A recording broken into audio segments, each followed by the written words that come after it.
So it's 7:51 p.m. and I'm walking around in my unit and I'm getting pains around my neck. So getting another scan.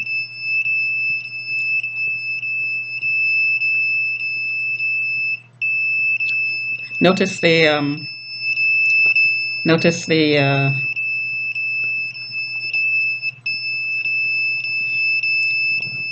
power.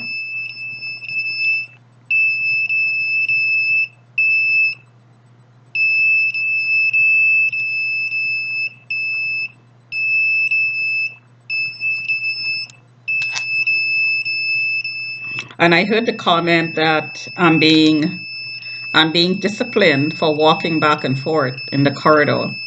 I'm walking back and forth in a company that I worked for before. As to why companies are making reports about me publicly is a really good question.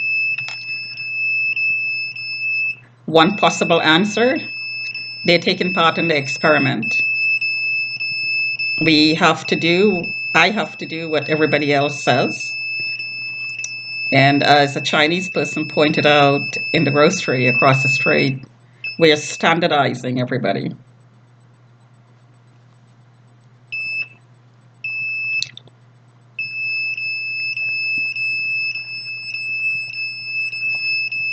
So 7:53 p.m., May 21st, 2019, and my name is Omar Rampersad. So I'm documenting this along with the verbal comments that I made around my unit, because if you notice around my body, there is no signal. But when I point it to certain spots in my body,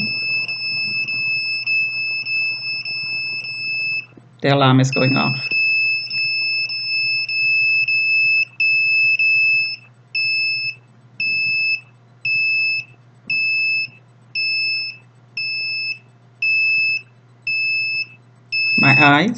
My eyes are burning and hurting.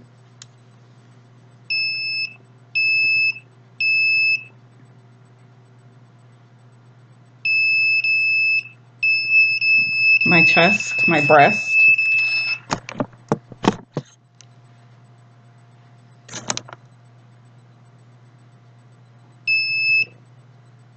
My breast.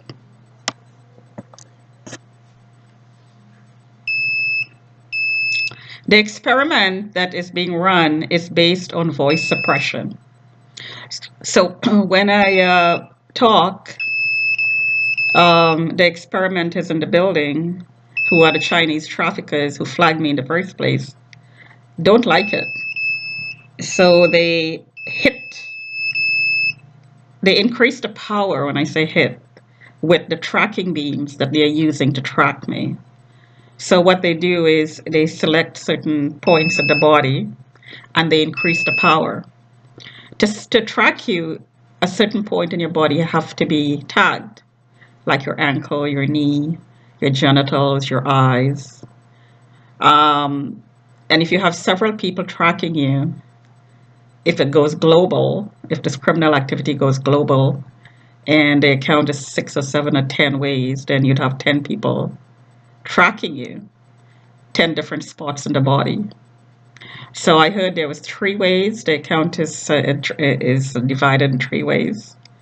So 3 sets of people are probably logged in. So I'm actually talking about experimentation here.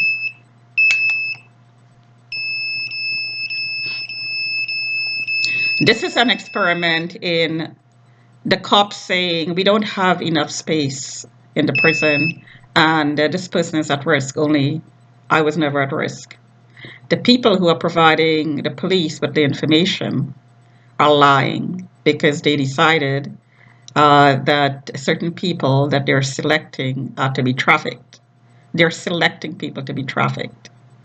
And they're flagging them to be put into this program as people who are seen as risk at risk to be put in this program. Uh, they're telling the community that it is for the good of the community. But what it is actually, it's about trafficking. It's about channeling people like myself, and I suspect Rohini Besasai, into the underground by degrading them, dehumanizing them, taking everything away, changing their names. I heard my name was changed when I was registered back into the system by my sister-in-law, and disappearing them into the underground. This is the real reason I'm flagged. And I heard the comment that there are lots of others like you. So keeping in mind that there's a lot of pedophiles out there, and there are a lot of people like Paul Bernardo out there who are preying on young people, the question needs to be asked, are people like Paul Bernardo logging in to the young girls before he actually picks them up?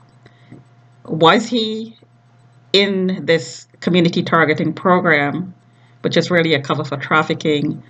Was he one of the people who had the link and the password to girls who were selected to be logged on to? Because keep in mind, you don't have to be a target, and you don't have to be a criminal, and you don't have to be a whistleblower, and you don't have to be somebody who pissed somebody off to be put on a list. You don't have to be on a list to be covertly chipped or covertly stalked. You don't need a chip to be stalked.